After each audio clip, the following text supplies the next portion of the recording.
अभय एक सीधा साधा लड़का था। ग्रेजुएशन की पढ़ाई के लिए अब उसे अपना गांव छोड़कर शहर में दाखिला लेना था। किसान पिता ने एक एक पैसा जोड़कर अभय के लिए शहर में सारी व्यवस्था कर दी और ये सोचकर एक स्मार्टफोन भी दिला दिया कि ऑनलाइन पढ़ाई करने में इसका उपयोग होगा। स्वभाव से अंतर्मुखी अभय को अब अपने सपनों को पूरा करने के लिए बहुत मेहनत करनी थी। अपने संकोची स्वभाव के कारण वह शहर के बच्चों के साथ उतना घुल मिल नहीं पाया और दोस्त बनाने के लिए उसने सोशल मीडिया का सहारा लिया। ऐसे ही फेसबुक पर अब उसी शहर के मयंक नाम के एक लड़के से उसकी दोस्ती हो गई। मयंक का प्रोफाइल अभय को बहुत पसंद आया था। दोनों के बीच मैसेज और आदान प्रदान होना शुरू हो गया। पढ़ाई के लिए गए फ़ोन का प्रयोग अब दोस्ती और मनोरंजन वीडियो देखने में होने लगा। यहाँ तक कि क्लास करते हुए भी अभय का ध्यान मोबाइल स्क्रीन पर ही लगा रहता। मयंक और अभय की दोस्ती भी गहरी होती गई। यहाँ तक कि मयंक कई बार उसका फ़ोन भी रिचार्ज करा देता। देखते देखते उनकी फ्रेंडशिप को 2-3 महीने बीत गए, पर अभी भी उनकी एक बार भी मुलाकात नहीं थी। फिर एक दिन मयंक ने अभय को एक जगह बुलाने के लिए कॉल की। यार, एक बहुत अच्छी मौका है, तो सुबह 10 बजे व्हाट्सएप किए पते पर आ जा। अब पढ़ाई के साथ साथ तू हर महीने 5,000 रुपये भी कमा सकता है और इसी बहाने हम दोनों पहली बार फेस टू फेस मिल भी लेंगे। अभय की खुशी का ठिकाना नहीं था। दोस्त से मिलने की खुशी और पैसा कमाने का अवसर मिलने की बात से वो फूला नहीं समा रहा था। अगले दिन वह सुबह जल्दी उठा और तैयार होकर मयंक के दिए पते की ओर बढ़ गया। वो जगह शहर से कुछ दूरी थी, इसलिए अभय उधर जा रहा। एक बस पर सवार हो गया। 1 घंटे के सफ़र के बाद आखिरकार वो पूछते पाछते दिए हुए पते पर पहुंचा। अभी वहां दरवाज़ा खटखटाता कि इससे पहले एक कार उसके पास आकर रुकी। उसमें से एक 45-50 साल का एक अधेड़ व्यक्ति बाहर निकला और बोला, सुनो बेटा, क्या तुम्हारा नाम अभय है? जी अंकल, अभय बोला, मुझे मयंक ने भेजा है।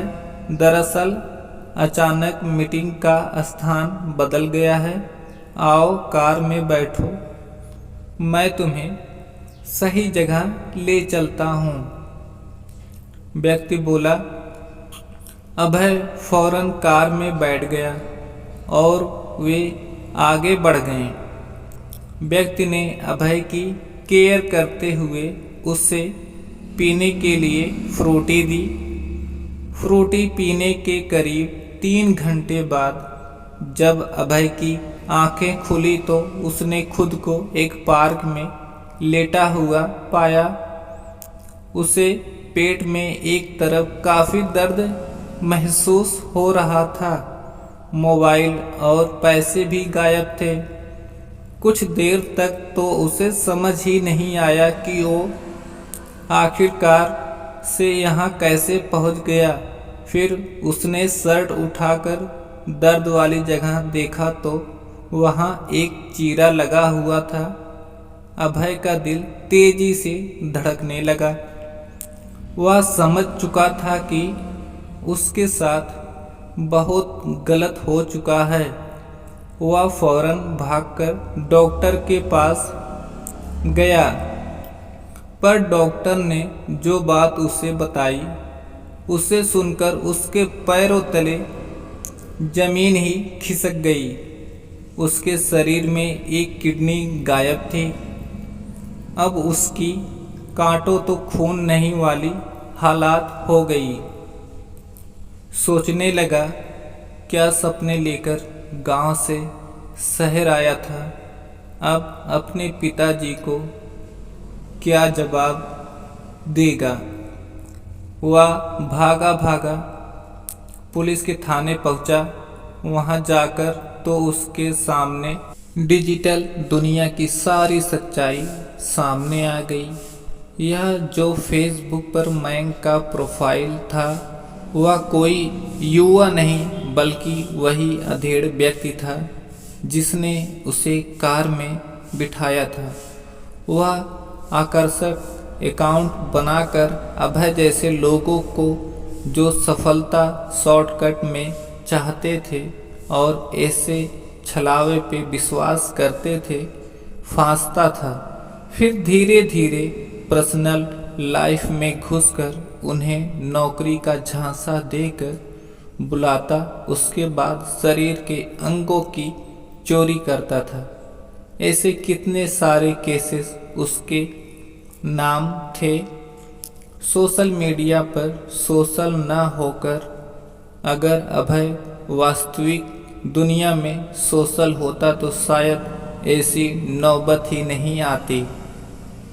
स्क्रीन के पीछे का सच अब आईने की तरह पूरा साफ हो चुका था। इतनी बड़ी ठोकर लगने के बाद अब उसने मोबाइल स्क्रीन पर अपना समय गंवाना बंद कर दिया। वास्तविक और आभासी दुनिया के बीच का फर्क अब उसकी समझ में आ चुका था। पर बहुत कुछ खोने के बाद